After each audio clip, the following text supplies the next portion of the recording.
because the toilet in my bathroom finally gave way. So, no, it didn't give way. That's not the right way to put it. It's not working anymore. And anyway, the whole toilet's got to go now. And so I got this new one.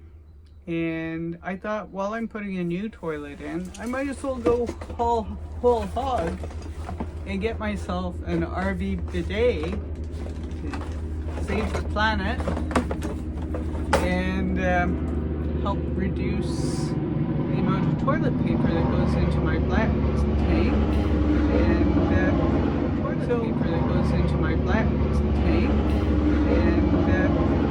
so I'm going to install that. Before I install the toilet in the bathroom, I'll install this on the toilet. Hopefully it makes it a lot easier. I don't know, I've never done this before, so come along with me on my RV adventure. So the first step is going to be to take the seat off the toilet so I can install the bidet.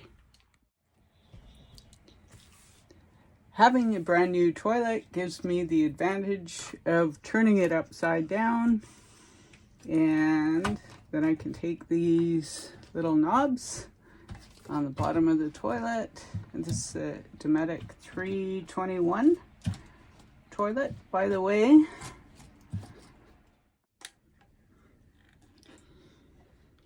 So the next step is going to be mounting the bidet onto the toilet. And if I had a toilet that needed where the wall clearance was better on the right hand side, looking at it this way, I could flip it over and then just do this. This is a really neat thing about this particular bidet, which is the Clean Camper, and I think it's a pretty well made product. It doesn't feel flimsy at all. So I'm just going to look at the instructions. So with brackets on, I can reattach the toilet seat, and theoretically it should be easy. Everything is easy in theory. I've got that on, and now I'm just gonna screw these nuts back on.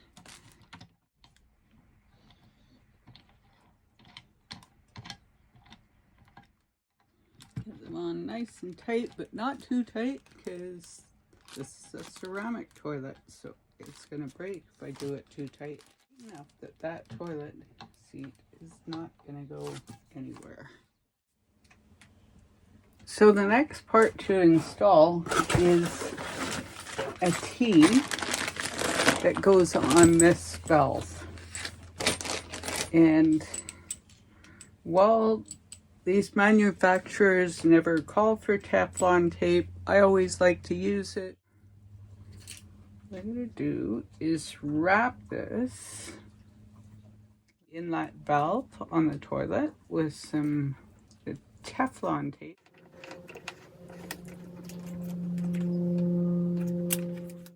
Now I get to use my crescent wrench.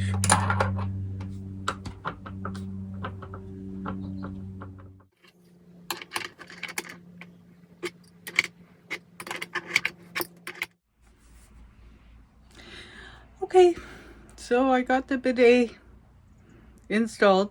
There were a couple of hiccups. So it was now time to install the toilet. And here's where things started to get complicated. So, you know those YouTube videos where somebody does a simple project and it goes really easy and it's perfect? Well, this isn't one of them. When I removed the old toilet, I found there was a 4-bolt flange that held the old toilet on. Now, I had a 2-bolt toilet. What was I going to do? Well, it turns out that Dometic makes a very expensive flange adapter to adapt a 4-bolt flange to a 2-bolt toilet. In case you're wondering, you can't just change the flange out in these old RVs. They don't work that way. So in this shot, you see where I've taped the flange adapter down so I can pre-drill the holes to screw it into through the old flange and into the floor. So after I drilled the pilot holes for this flange adapter, I pulled it off and I ran a bead of silicone around the inside edge to stop any potential leaks from happening, and then I screwed it into the floor through the old flange. Finally, my toilet was ready to install.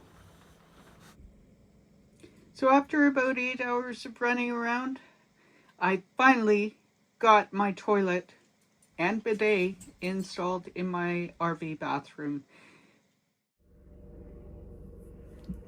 So I'm really happy to finally have this toilet installation done.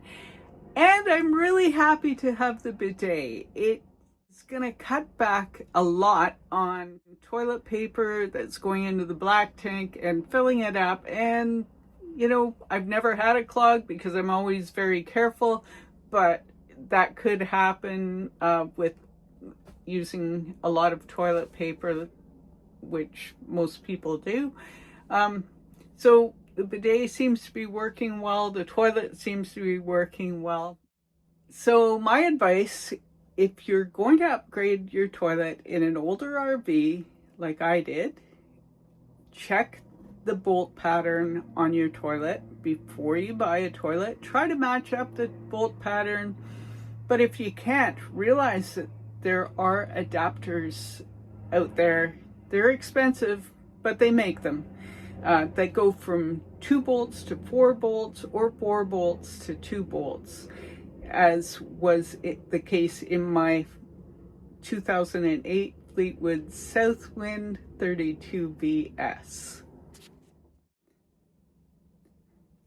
Also, if you're upgrading from a plastic toilet to a ceramic toilet in a travel trailer, make sure that the new ceramic toilet isn't going to put you over your cargo carrying capacity that's listed on your trailer. Ceramic toilets weigh a lot more than plastic toilets, so this has to be taken into consideration or you'll wind up with problems in the suspension system of your trailer, or maybe even a bent frame, which is no fun at all. And dream, explore, and discover.